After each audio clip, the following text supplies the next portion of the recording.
Hi friends, स्वागत है आप सभी का मिशन कोचिंग सेंटर में। इस वीडियो में बात करेंगे वन नेशन वन इलेक्शन के बारे में डिस्कस करेंगे। यहाँ पर आज न्यूज़ में आया है, इसी के बारे में थोड़ा बहुत डिस्कस करते हैं। तो इस समिट में क्या बोला गया? इसमें बोला गया 2 चरणों में चुनाव होगा। तो इसमें क्या क्या बोला गया कि एक चुनाव 2 चरणों में पूरे होंगे। और प्रथम चरण में आपका लोकसभा और विधानसभाओं के एक साथ में चुनाव कराए जाएंगे। दूसरे चरण में नगर पालिका एवं पंचायतों के चुनाव जो होंगे साथ में।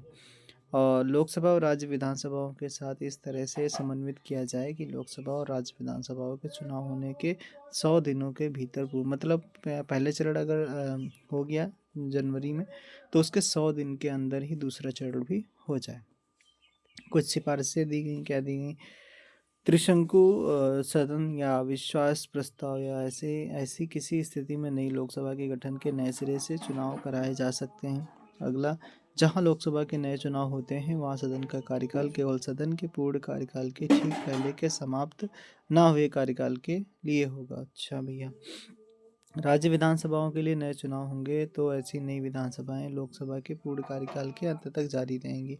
राज्य चुनाव अधिकारियों के परामर्श से भारत के चुनाव आयोग द्वारा एक समान मत सूची और मतदाता पहचान पत्र तैयार करने की सिफारिश की गई है।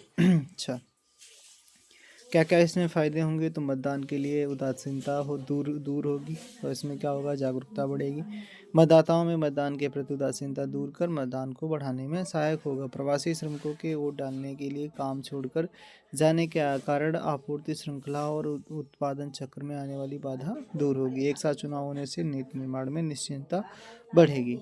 क्यों ज़रूरी हैं? तो इसके बारे में अगर देखते हैं तो बार बार चुनाव होने से सरकारी तंत्र में आने वाली व्यवधान नागरिकों के लिए कठिनाई पैदा करता है। चुनाव के लिए सरकारी कर्मचारियों और सुरक्षा बलों की बार बार तैनाती से उनके मूल्य कर्तव्य निर्वहन पर प्रतिकूल असर पड़ता है। अच्छा, जो उनका काम है वो काम छोड़ के अपना चुनाव करवाते हैं, इसलिए यहाँ पर कुछ चीज़ें और देख लेते हैं। ऐसे होगा लोकसभा और विधानसभा का चुनाव।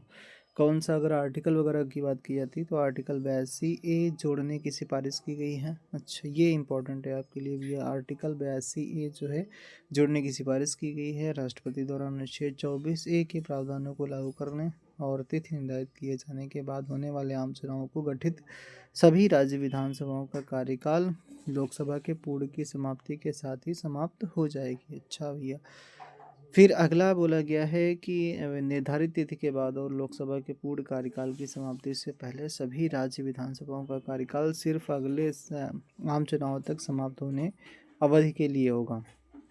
82A(4) के अनुसार यदि आयोग की यह राय है कि चुनाव के समय किसी विधानसभा नहीं कराया जा सकता, तो वह राष्ट्रपति के एक आदेश द्वारा विधानसभा के चुनाव के लिए की घोषणा करने की सिफारिश कर सकता है। चलिए, आज के लिए इतना ही। Thank you, thanks for watching.